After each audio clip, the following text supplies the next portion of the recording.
আজকে মিজানের বাতের হোটেলে কি ঘটেছিল, এই যে আমার পাশে যিনি আছে তিনি স্বচক্ষে দেখেছে কি হয়েছিল মিজানের সাথে এবং পুলিশের সাথে। তার কাছ থেকে আজকে জানার চেষ্টা করব মিজানের সাথে কি ঘটেছিল।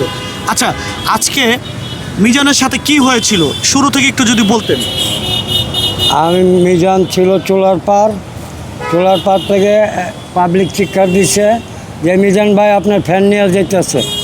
তো পাবলিকের চিৎকার শুনে মিজান আসছে, দেখে কারেন্টের লোক তো আর চিনে না কে কারেন্টের লোক কে কী, ফটকেরা তার মার্কাইটা ফ্যান লয়ে যাবার লইছে। মিজান এক কথায় বাধা দিচ্ছে, বাধা দেওয়ার পরে ফট করে 4-5টা পুলিশ এসে মিজানের সাথে রাব ব্যবহার করছে যে এদিকে আসো, তুমি অবৈধ লাইন চালাও, হ্যান ত্যান এভাবে ধরে মিজানে কইছে এই আপনি এখানে লাইন চালা, আমরা তো কারেন্ট বালা দিই। এই কথায় মিজানের সাথে এক কথায় টানাটানি হাসাহাসি লাগাই দিচ্ছে। পুলিশ তারা টাইনা ওদিকে নিয়ে যায়, ওদিকে নাকি মোবাইল কোর্টের ম্যাজিস্ট্রেট ছিল। পরে আমি দেখলাম যে ম্যাজিস্ট্রেটের গাড়িও ছিল। পরবর্তীতে তারা নিয়ে যায় কাফরুল থানায়। পরে আমি কাফরুল থানায় যাই, ওখান থেকে কাফরুল থানার সেন্ট্রিকে জিজ্ঞেস করি ভাই এখানে ভাইরাল মিজান, কাকা আপনার তো আমি চিনি, আপনি যা দেন ডিসি অফিসে। তখন ডিসি অফিসে আমি যাই, তখন ভাইরাল মিজানটা দেখি 2 তলা। তখন আমার সাথে সাক্ষাৎ হওয়ার পরে ওখানে সাংবাদিক ভাইয়েরা, ইউটিউবার ভাইয়েরা সবাই ছিল।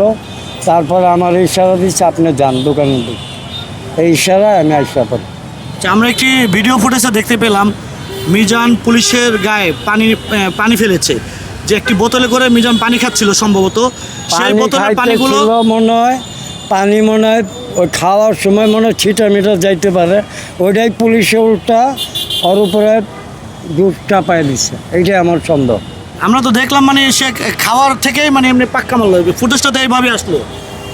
মানে এইটা ওখানে মনে হয় কোন ইউটিউবার রং ভিডিও করতে পারে, এটা আমার সন্দেহ। মানে আবার ওদের সাথে পুলিশের সাথে মনে ইউটিউবার লগে ছিল, ওদের ইউটিউবার। আপনি বলতেছেন পুলিশ মিজানের সাথে মিসবিহেভ করেছে, আর আমরা ভিডিওতে দেখলাম পুলিশের সাথে মিজান একটু মিসবিহেভ করেছে, কারণ একজন পুলিশের পোশাক পরা অবস্থায় পুলিশের সাথে 2টা লোক ওদিকটা আইছে, এদের সাথে ক্যামেরা ছিল, আমি ফলো করছি। এখন পুলিশের পানি খাইতে লইলে অনেক যদি 1 কথা 2 কথা অনেক সময় মানুষের শরীর পেরে যায়, এটা আমার মনে হয়। অনেক পুলিশ যদি কয় যে আমার উপরেই মারছে, এটা এক ইচ্ছা, এখানে তো পুলিশ হলে আর কেউ জোর করতে পারবো না। আচ্ছা, এখন কিসের পরে সূত্র ধরে মিজানের 15 দিনের সাজা হয়েছে?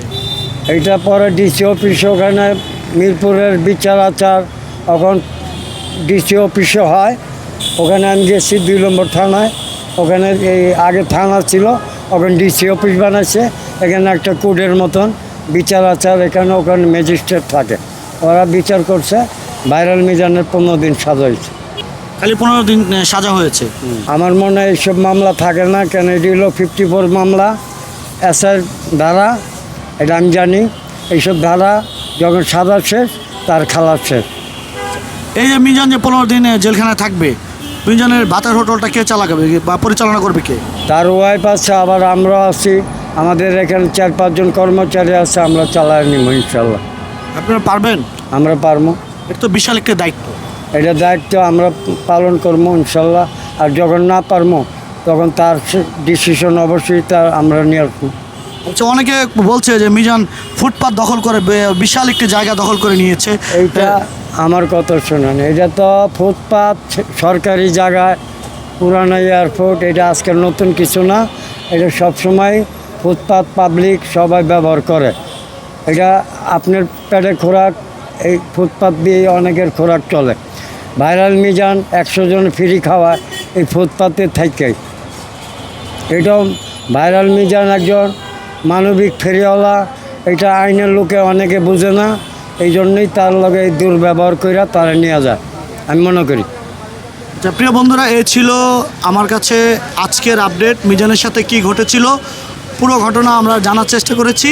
ভুল তথ্য দিয়েছি কিনা, যদি কোনো ভুল তথ্য দিয়ে থাকি অবশ্যই ক্ষমাশূন্য দৃষ্টিতে দেখবেন এবং আমাদের পাশে থাকবেন সে প্রত্যাশা শেষ করছি। আল্লাহ হাফেজ।